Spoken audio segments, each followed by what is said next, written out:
Sir surface കെമിസ്ട്രിയിൽ നിന്ന് എന്തൊക്കെയാണ് പഠിക്കേണ്ടത് ഒന്ന് ചുരുക്കി പറഞ്ഞു തരാമോ? സർഫസ് കെമിസ്ട്രിയിൽ പ്രധാനമായും നിങ്ങൾ ശ്രദ്ധിക്കേണ്ട 4 ഏരിയ എന്ന് പറയുന്നത്, ഒന്ന് അഡ്സോർഷൻ, 2 കറ്റാലിസിസ്, അതുകൂടാതെ ക്ലാസിഫിക്കേഷൻ ഓഫ് കൊളോയിഡ്സും എമൽഷനും. ഇതിൽ അഡ്സോർഷൻ നമുക്കറിയാം is the surface phenomenon, അല്ലേ? accumulation of molecular species on the surface of a solid or a liquid than at the bulk. Adsorption 2 type ആണുള്ളത്. അത് വേണമെങ്കിൽ ചോദിക്കാം, differentiate between physical adsorption and chemical adsorption. Physical അഡ്സോർഷനിൽ force of attraction is weak van der Waal force, എന്നാൽ chemical അഡ്സോർഷനിൽ force of attraction is strong chemical bond. അതുകൊണ്ട് enthalpy of adsorption ഇവിടെ low എന്ന് എഴുതാം, ഇവിടെ എൻതാൽപ്പി ഓഫ് അഡ്സോർഷൻ ഹൈ എന്ന് എഴുതിയാൽ മതി. ഓക്കെ, ഇനി നിങ്ങൾക്ക് ഓർത്തിരിക്കാവുന്ന ഒരു പോയിന്റ്, റിവേഴ്സിബിൾ ആണ്. Chemical adsorption irreversible. Adsorption of gas on solid, ഒരു ഗ്യാസ് സോളിഡിൻ്റെ മുകളിൽ പറ്റിപ്പിടിക്കുന്നില്ല. പ്രധാനമായും അതിനെ അഫക്റ്റ് ചെയ്യുന്ന ഒരു പാരാമീറ്റർ നമുക്ക് പഠിക്കേണ്ടത് ഇഫക്റ്റ് ഓഫ് പ്രഷറാണ്. അത് വളരെ ഇമ്പോർട്ടൻ്റ് ആണ്. ആ പ്രഷറിൻ്റെ ഇഫക്റ്റ് സ്റ്റഡി ചെയ്ത് കോൺസ്റ്റൻറ്റ് ടെമ്പറേച്ചറിൽ എക്സ്റ്റൻറ്റ് ഓഫ് അഡ്സോർഷൻ പ്രഷറിന് അഗൻസ്റ്റ് ആയിട്ട് പ്ലോട്ട് ചെയ്യും. അതിനെ നമ്മൾ വിളിക്കുന്നവരാണ് adsorption isotherm, and that is studied by Freundlich, and that is called a Freundlich adsorption isotherm. അതും exam point of view important ആണ്. ഫ്രണ്ട്ലിറ്റ്സ് അഡ്സോർഷൻ ഐസോത്തോം ചോദിച്ചാൽ നിങ്ങൾ മിനിമം ഈ ഇക്വേഷനെങ്കിലും എഴുതുക, x/m is equal to K p⁻⁴ അല്ലെങ്കിൽ x/m is proportional to p⁻⁴. പിന്നെ നിങ്ങൾ പഠിക്കേണ്ടത് കറ്റാലിസിസ് ആണ്. അപ്പോൾ കറ്റാലിസിസ് എന്ന് പറയുന്നത് ഒരു കാറ്റലിസ്റ്റ് ഉപയോഗിച്ച് ഒരു റിയാക്ഷൻ്റെ വേഗതയെ കൂട്ടുന്നതിനെ വിളിക്കുന്നവരാണ് കറ്റാലിസ്റ്റ്. കറ്റാലിറ്റിക് പ്രൊമോട്ടേഴ്സും ഉണ്ട്, പോയിസൺസും ഉണ്ട്. അതായത് ഏതെങ്കിലും ഒരു സബ്സ്റ്റൻസ് ഒരു കാറ്റലിസ്റ്റിൻ്റെ ആക്ടിവിറ്റിയെ കൂട്ടുന്നു എങ്കിൽ അതിനെ പ്രൊമോട്ടർ എന്നും, നേരെ മറിച്ച് ആക്ടിവിറ്റിയെ കുറയ്ക്കുന്നതാണെങ്കിൽ അതിനെ പോയിസൺ എന്നും വിളിക്കും. ഉദാഹരണത്തിന് ഹേബർ പ്രോസസ്സിൽ molybdenum used as a promoter. എന്നാൽ കാർബൺ മോണോക്സൈഡ് ഈ പ്രോസസ്സിൽ ഉണ്ടാവും, അത് അയൺ കാറ്റലിസ്റ്റിൻ്റെ എഫിഷ്യൻസിയെ കുറയ്ക്കും. അതുകൊണ്ട് carbon monoxide formed is called the poison. അതുകൊണ്ട് അതിനെ ഇടയ്ക്ക് റിമൂവ് ചെയ്യേണ്ട ആവശ്യമുണ്ട്. കറ്റാലിസിസ് 2 തരത്തിലാണുള്ളത്, ഹോമോജീനിയസ് കറ്റാലിസിസും ഹെട്രോജീനിയസ് കറ്റാലിസിസും. നോക്കി, ഈ കറ്റാലിറ്റിക് റിയാക്ഷനിൽ ഉപയോഗിക്കുന്ന കാറ്റലിസ്റ്റ് റിയാക്ടൻ്റ് ഒരേ ഭൗതിക അവസ്ഥയിലാണ്. അതുകൊണ്ട് അതിനെ ഹോമോജീനിയസ് കറ്റാലിസിസ് എന്ന് വിളിക്കും. ഉദാഹരണത്തിന് ലെഡ് ചേംബർ പ്രോസസ്സിൽ സൾഫർ ഡയോക്സൈഡ് സൾഫർ ട്രയോക്സൈഡ് ആകുന്ന പ്രക്രിയ. ഹെട്രോജീനിയസ് കറ്റാലിസിസ്, ഉദാഹരണത്തിന് ഹേബർ പ്രോസസ് തന്നെ ഒരു എക്സാമ്പിളാണ്. അവിടെ നമ്മൾ ഉപയോഗിക്കുന്ന അയൺ കാറ്റലിസ്റ്റ് സോളിഡാണ്, പക്ഷേ റിയാക്ടൻ്റ് എന്ന് പറയുന്നത് ഗേഷ്യസ് സ്റ്റേറ്റിലുമാണ്. അപ്പോൾ റിയാക്ടൻറ്റും കാറ്റലിസ്റ്റും വ്യത്യസ്ത ഭൗതിക അവസ്ഥയിലാണെങ്കിൽ അതിനെ വിളിക്കുന്നവരാണ് ഹെട്രോജീനിയസ് കറ്റാലിസിസ്. ഇനി കാറ്റലിസ്റ്റിന് 2 പ്രധാന സ്വഭാവങ്ങളുണ്ട്. അതൊന്ന് ആക്ടിവിറ്റിയും മറ്റത് സെലക്ടിവിറ്റിയുമാണ്. ഒരു റിയാക്ഷൻ്റെ വേഗതയെ കൂട്ടാനുള്ള കാറ്റലിസ്റ്റിൻ്റെ കഴിവിനെയാണ് ആക്ടിവിറ്റി കൊണ്ട് ഉദ്ദേശിക്കുന്നത്. എന്നാൽ സെലക്ടിവിറ്റി എന്ന് പറയുന്നത് ഒരു പർട്ടിക്കുലർ പ്രോഡക്റ്റിനെ കൊണ്ടുവരുന്ന രീതിയിൽ ആ റിയാക്ഷനെ ഒരു പ്രത്യേക രീതിയിൽ നയിക്കാനുള്ള കാറ്റലിസ്റ്റിൻ്റെ കഴിവിനെയാണ് സെലക്ടിവിറ്റി. അപ്പോൾ ഏത് കാറ്റലിസ്റ്റ് സെലക്ട് ചെയ്യുന്നു അതിനനുസരിച്ച് നമുക്ക് പ്രോഡക്റ്റ് കിട്ടും. പിന്നെ ഓർത്തിരിക്കേണ്ടത് എൻസൈമാണ്, protein which perform the role of biological catalyst. എൻസൈമിൻ്റെ ക്യാരക്ടറിസ്റ്റിക്സോട് ഓർത്ത് വെച്ചേക്കുക, highly efficient, number 2 highly specific in nature, then active at moderate temperature and pH. പിന്നെ നിങ്ങൾ ഓർക്കേണ്ടത് കൊളോയിഡാണ്. കൊളോയിഡ് നമുക്കറിയാം ട്രൂ സൊല്യൂഷൻ്റെയും സസ്പെൻഷൻ്റെയും ഇടയ്ക്കുള്ളൊരവസ്ഥയാണ് കൊളോയിഡ് എന്നത്. അവിടെ യഥാർത്ഥത്തിൽ പാർട്ടിക്കിൾ സൈസാണ് ഈ കൊളോയിഡിനെ തീരുമാനിക്കുന്നത്. അതുകൊണ്ട് colloid is not a substance but it is a state of a substance. The particle size normally vary from 1 to 1000 nanometre. കൊളോയിഡിൽ 2 പാർട്ടാണുള്ളത്, ഡിസ്പേഴ്സ്ഡ് ഫേസ് അതുപോലെ ഡിസ്പേർഷൻ മീഡിയം. ഇനി കൊളോയിഡിനെ നമുക്ക് പല രീതിയിൽ ക്ലാസിഫൈ ചെയ്യാം. ഒരു ക്ലാസിഫിക്കേഷൻ എന്ന് പറയുന്നത് based on the nature of interaction between the 2 phases, that is lyophilic sol and lyophobic sol. Lyophilic കൊളോയിഡും ലയോഫോബിക് കൊളോയിഡും തമ്മിലുള്ള വ്യത്യാസം, ലയോഫിലിക് കൊളോയിഡ് റിവേഴ്സിബിൾ ആണ്, കാരണം നല്ല ഇൻട്രാക്ഷനാണ് ഡിസ്പേഴ്സ്ഡ് ഫേസും ഡിസ്പേർഷൻ മീഡിയം തമ്മിൽ. അപ്പോൾ ഒരുപക്ഷെ ഇത് സെപ്പറേറ്റ് ആയാൽ പോലും വീണ്ടും റീമിക്സ് ചെയ്ത് സോളാക്കാൻ അതേ സാഹചര്യത്തിൽ സാധിക്കും. എന്നാൽ ലയോഫോബിക്കിൽ അത് പറ്റില്ല, that is irreversible in nature. സ്റ്റേബിളാണ് ലയോഫിലിക് കൊളോയിഡ്, അപ്പോൾ ഇതെന്താണ് അൺസ്റ്റേബിൾ ആണ്. ലയോഫിലിക് കൊളോയിഡ് അതുകൊണ്ട് തന്നെ ഡയറക്റ്റായിട്ട് നമുക്ക് മിക്സ് ചെയ്ത് ഉണ്ടാക്കാം. ഇത് കെമിക്കൽ മെത്തേഡ് വഴിയേ നമുക്ക് ഉണ്ടാക്കാൻ പറ്റൂ. ഇത് നല്ല ഇൻട്രാക്ഷൻ ആയതുകൊണ്ട് സെൽഫ് സ്റ്റെബിലൈസ്ഡ് ആണ്. എന്നാൽ ഇത് ഇൻട്രാക്ഷൻ 2 ഫേസും തമ്മിൽ ഇൻട്രാക്ഷൻ കുറവായതുകൊണ്ട് സെൽഫ് സ്റ്റെബിലൈസ്ഡ് അല്ല, ഒരു സ്റ്റെബിലൈസിങ് ഏജൻറ്റ് ആവശ്യം. ഡിസ്പേഴ്സ് പാർട്ടിക്കിളിൻ്റെ സ്വഭാവം അനുസരിച്ച് കൊളോയിഡിനെ പ്രധാനമായും 3 തരംതിരിക്കും. മൾട്ടി മോളിക്കുലർ കൊളോയിഡ്, അനുയോജ്യമായ ഒരു ഡിസ്പേർഷൻ മീഡിയത്തിൽ ചെറിയ സൈസുള്ള കുറേ ആറ്റങ്ങളും മോളിക്യൂളും കൂടിച്ചേർന്ന് കൊളോയിഡൽ ഡയമെൻഷനായി മാറി കൊളോയിഡൽ പ്രോപ്പർട്ടി കാണിക്കുന്നവയാണ് മൾട്ടി മോളിക്കുലർ കൊളോയിഡ്സ് എന്ന് വിളിക്കും. ഉദാഹരണത്തിന് gold sol, platinum sol, sulphur sol. ഇനി മാക്രോ മോളിക്കുലർ കൊളോയിഡ്സ്, വളരെ വലിയ molecule, that means macro molecules അനുയോജ്യമായൊരു ഡിസ്പേർഷൻ മീഡിയത്തിൽ വരുമ്പോൾ അതിന് കൊളോയിഡൽ ഡയമെൻഷൻ ഉള്ളതുകൊണ്ട് ആ മീഡിയത്തിൽ ഡിസ്പേഴ്സ് ചെയ്ത് നിൽക്കുകയും കൊളോയിഡൽ പ്രോപ്പർട്ടി കാണിക്കുകയും ചെയ്യും. ഇത്തരം കൊളോയിഡിനെ നമ്മൾ വിളിക്കുന്നവരാണ് macro molecular colloid. Example star sol, cellulose, protein, plastics etcetera. ഇനി അസോസിയേറ്റ് കൊളോയിഡ്, അത് ചില സബ്സ്റ്റൻസ് നോർമൽ ഇലക്ട്രോലൈറ്റായിട്ട് ബിഹേവ് ചെയ്യും വളരെ താഴ്ന്ന കോൺസെൻട്രേഷനിൽ. എന്നാൽ വളരെ ഉയർന്ന കോൺസെൻട്രേഷനിൽ ഇതിലെ പാർട്ടിക്കിളെല്ലാം കൂടെ അഗ്രിഗേറ്റ് ചെയ്ത് കൊളോയിഡൽ ഡയമെൻഷനായി കൊളോയിഡൽ പ്രോപ്പർട്ടി കാണിക്കുകയും ചെയ്യും. ഇതിനെ വിളിക്കുന്നവരാണ് associate colloid. The aggregated particles are called by the name micelles. ഒരു പർട്ടിക്കുലർ ടെമ്പറേച്ചറിന് മുകളിലാണ് ഇത്തരത്തിലുള്ള പാർട്ടിക്കിൾ അസോസിയേറ്റ് ചെയ്ത് കൊളോയിഡൽ ഡയമെൻഷനായി മാറുന്നത്. ഇതിനെ വിളിക്കുന്നവരാണ് മൈസിൽ.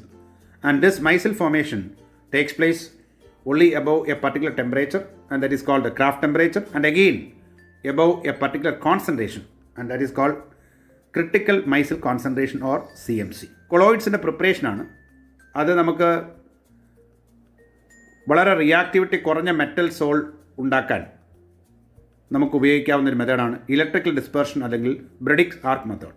ഗോൾഡ്, സിൽവർ, പ്ലാറ്റിനം തുടങ്ങിയ മെറ്റൽ സോളുകൾ ഉണ്ടാക്കാൻ ഉപയോഗിക്കുന്ന മെത്തേഡാണ് ബ്രെഡിക് ആർക്ക് മെത്തേഡ്. അതേപോലെ ഒരു ഫ്രഷ്ലി പ്രിപ്പയർഡ് പ്രസിപ്പിറ്റേറ്റിനെ കൊളോയിഡാക്കി മാറ്റാം വിത്ത് എ സൂട്ടബിൾ ഇലക്ട്രോലൈറ്റ്. അതിനെ വിളിക്കുന്നവരാണ് പെപ്റ്റൈസേഷൻ. ഇനി ചാർജ് ഓൺ കൊളോയിഡൽ പാർട്ട്, അതിന് കാരണം ഒരു a common ion to that of the dispersion medium and the sol can form a fixed layer around it. അതിന് ചുറ്റും അതിൻ്റെ ഓപ്പോസിറ്റ്ലി ചാർജ് അയോൺ ഒരു ഡിഫ്യൂസ് ലെയറായിട്ട് മാറും. ഈ രണ്ട് ലെയറിനെയും നമ്മൾ വിളിക്കുന്നവരാണ് ഹെൽമോൾട്ട്സ് ഇലക്ട്രിക്കൽ ഡബിൾ ലെയർ. അവ തമ്മിലുള്ള പൊട്ടൻഷ്യൽ ഡിഫറൻസിനെ വിളിക്കുന്നവരാണ് zeta potential or electro kinetic potential. That means the potential difference between fixed layer and the diffuse layer of opposite charge is called theta potential or electrokinetic potential. Brownian movement, the continuous rapid zigzag movement of colloidal particle in the dispersion medium is called Brownian movement. ഒരു dispersion മീഡിയത്തിൽ ഈ colloidal particle continuous ആയിട്ട് അങ്ങോട്ടും ഇങ്ങോട്ടും move ചെയ്തുകൊണ്ടിരിക്കുന്നു. അതിനെ വിളിക്കുന്ന പേരാണ് ബ്രൗണിയൻ മൂവ്മെൻറ്റ്.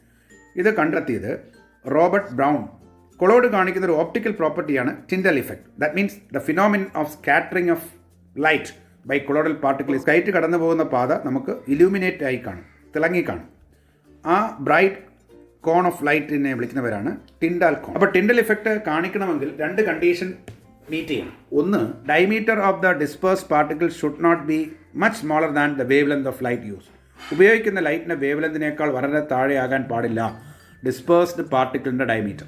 അതുപോലെ the refractive indices of the dispersed phase and dispersion medium should differ greatly in magnitude.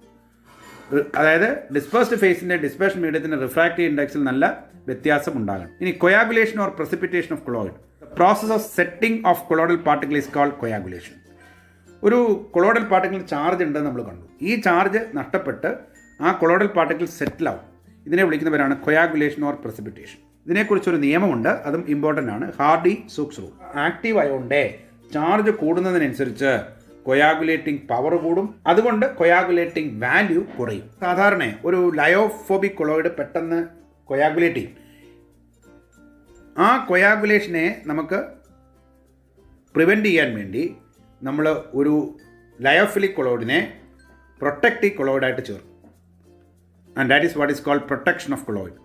Emulsions are colloidal system in which both the dispersed phase and the dispersion medium are liquid.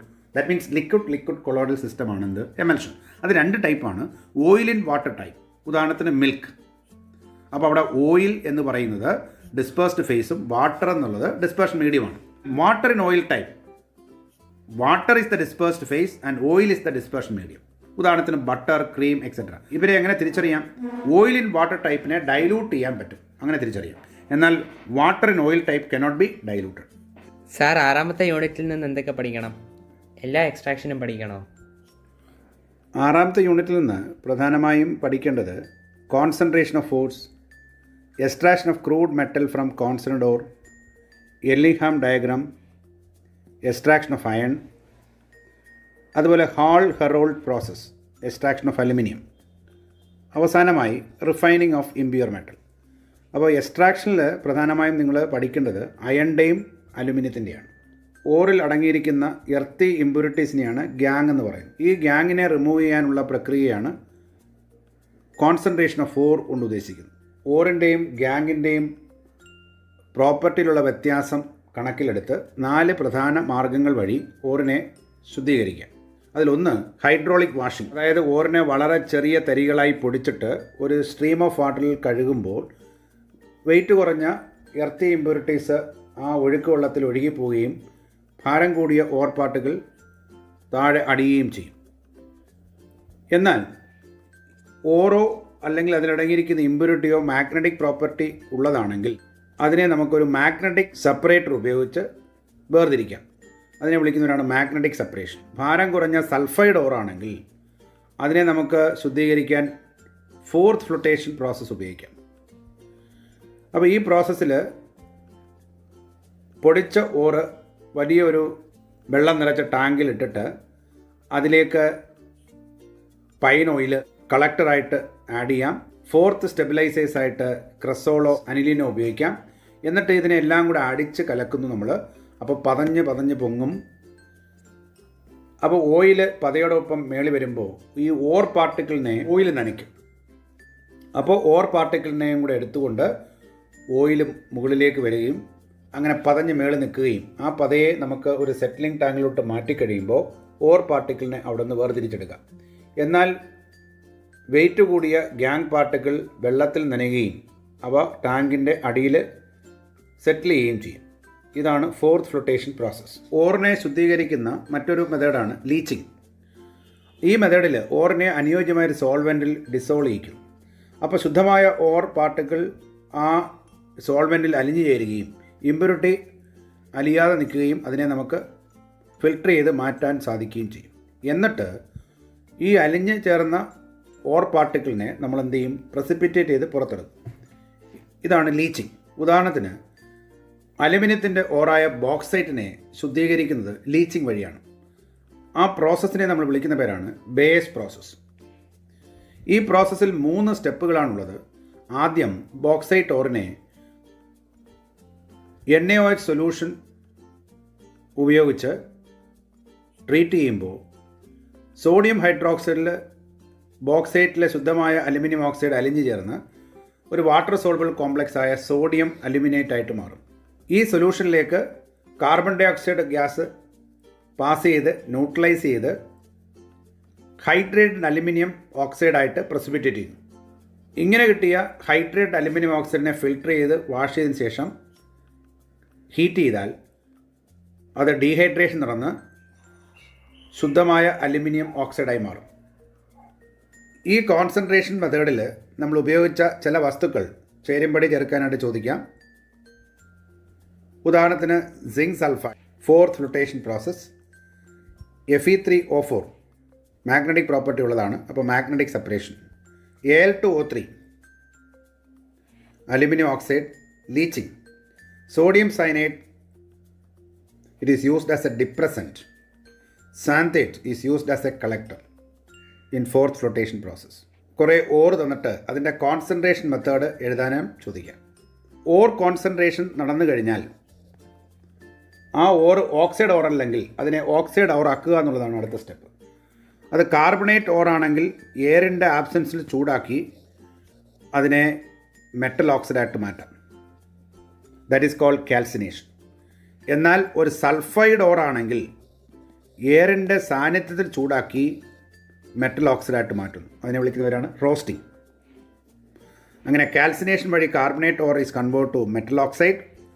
Roasting വഴി sulphide ore is convert to metal oxide. ഇപ്പോൾ കാൽസിനേഷനും roasting തമ്മിലുള്ള വ്യത്യാസം ചോദിച്ചാൽ എഴുതാമല്ലോ. ഇപ്പോൾ നമ്മുടെ or എന്തായി മാറി? മെറ്റൽ ഓക്സൈഡായി മാറി.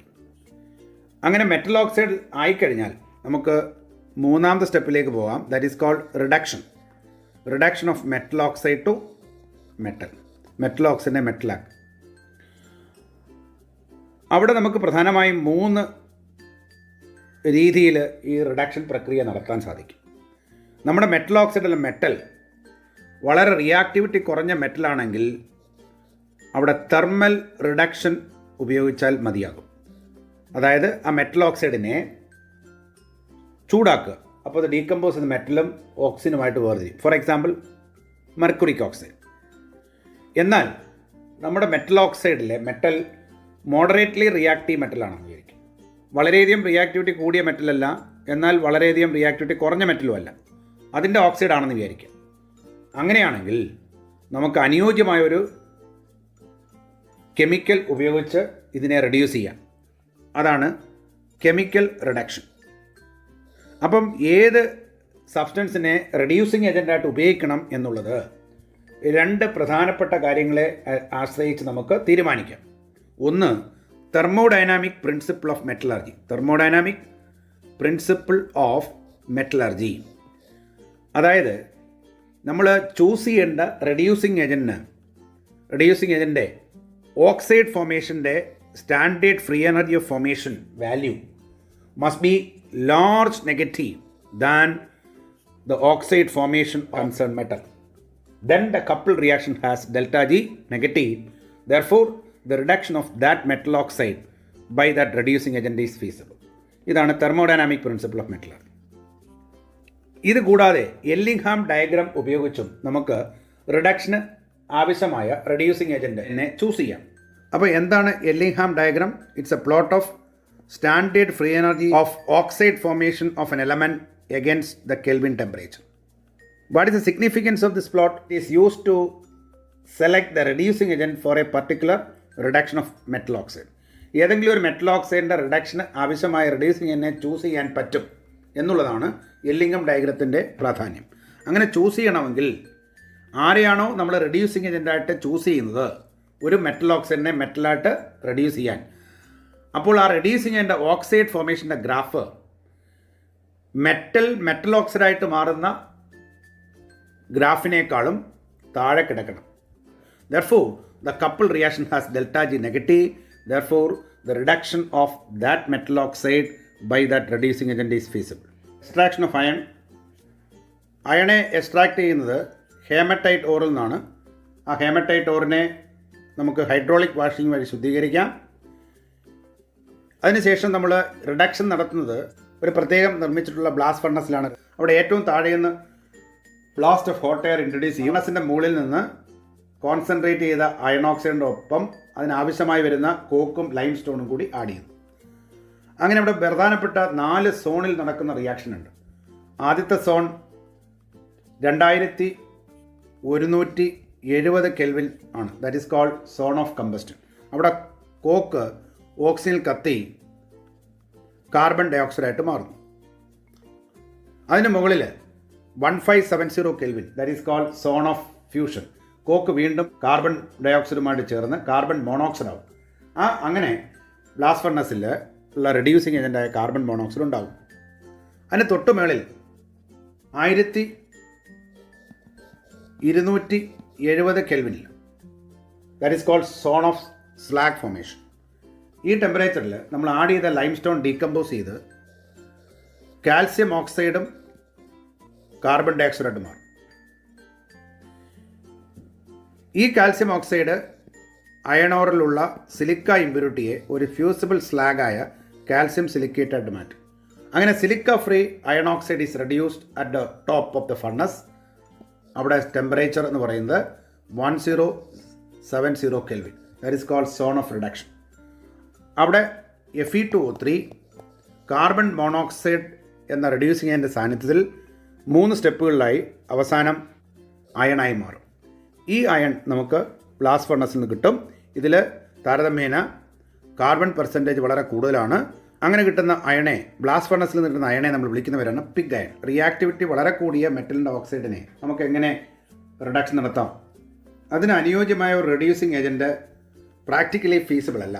അപ്പോൾ നമ്മൾ കെമിക്കൽ റിഡക്ഷൻ ലാഭകരമല്ലാത്തതുകൊണ്ട് നമുക്ക് ഉപയോഗിക്കാവുന്ന നല്ലൊരു മെത്തേഡാണ് ഇലക്ട്രോളിറ്റിക് റിഡക്ഷൻ. അതായത് ഇലക്ട്രോളിസിസ് നടത്തി മെറ്റൽ ഓക്സൈഡിനെ മെറ്റലായിട്ട് റെഡ്യൂസ് ചെയ്യുക. That is called electrolytic reduction. അവിടെ cathode act as the reducing agent. ഉദാഹരണത്തിന്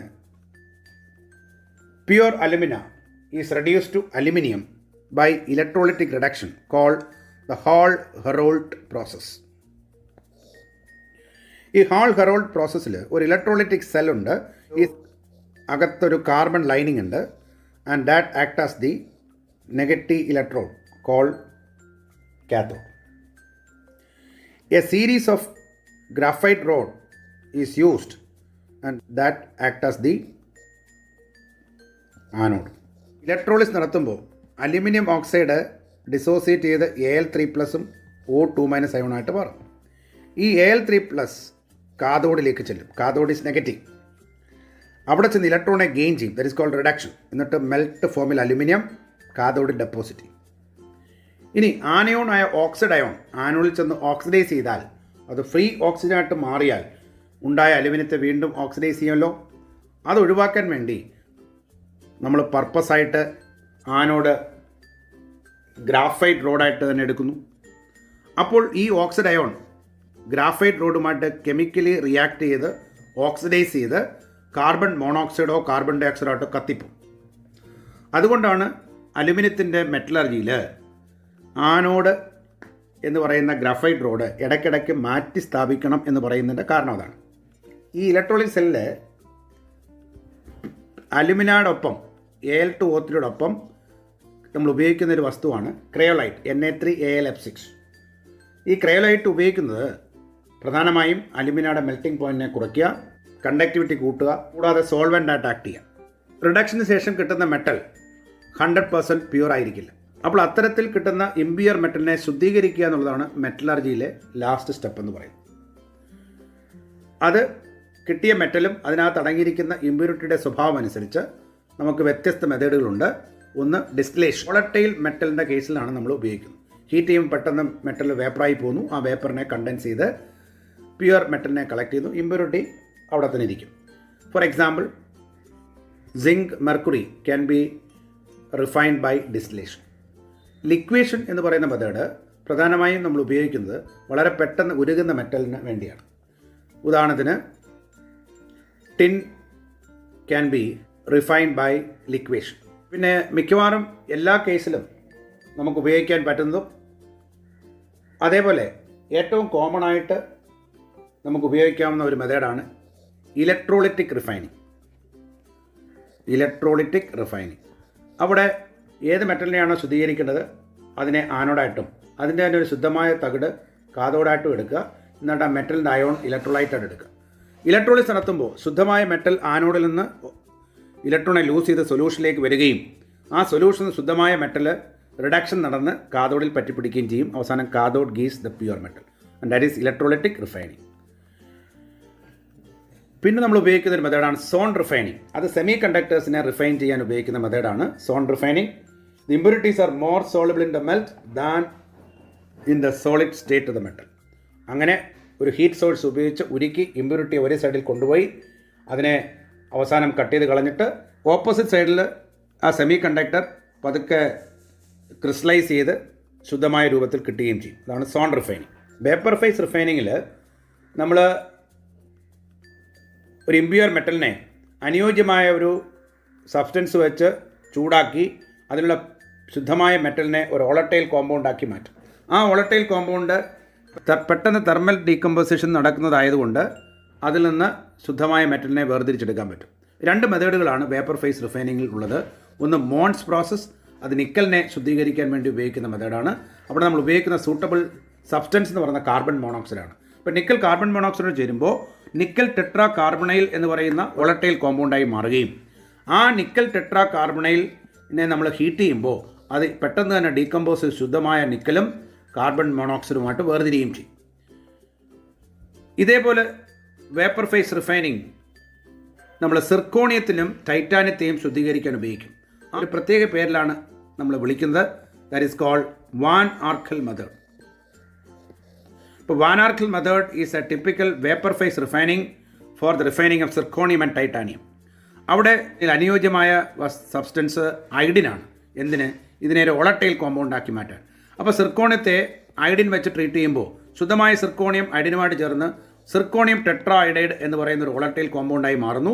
ഈ വോളറ്റൈൽ കോമ്പൗണ്ട് പെട്ടെന്ന് തെർമൽ ഡീകമ്പോസിഷൻ നടക്കുന്നതാണ്. അപ്പോൾ ചൂടാക്കുമ്പോൾ ഇത് ശുദ്ധമായ സിർക്കോണിയവും അയഡിനുമായി വേർതിരിക്കും.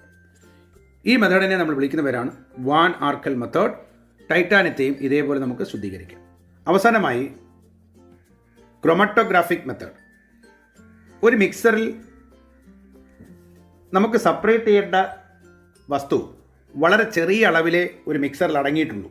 ഇതുകൂടാതെ ആ സെപ്പറേറ്റ് ചെയ്യേണ്ട ആ പദാർത്ഥത്തിൻ്റെ പ്രോപ്പർട്ടി അതിലുള്ള മറ്റ് ഇമ്പ്യൂരിറ്റി അഥവാ സബ്സ്റ്റൻസിൻ്റെ പ്രോപ്പർട്ടിയുമായിട്ട് തികച്ചും വ്യത്യസ്തവുമല്ല.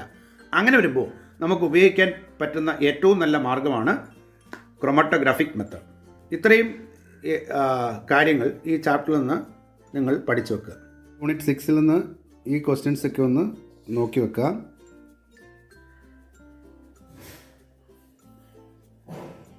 ഒരു 9 ക്വസ്റ്റ്യൻസ് ഉണ്ട്. ആ ക്വസ്റ്റ്യൻസിൻ്റെ ആൻസേഴ്സ് കൂടി ഒന്ന് നോക്കാം.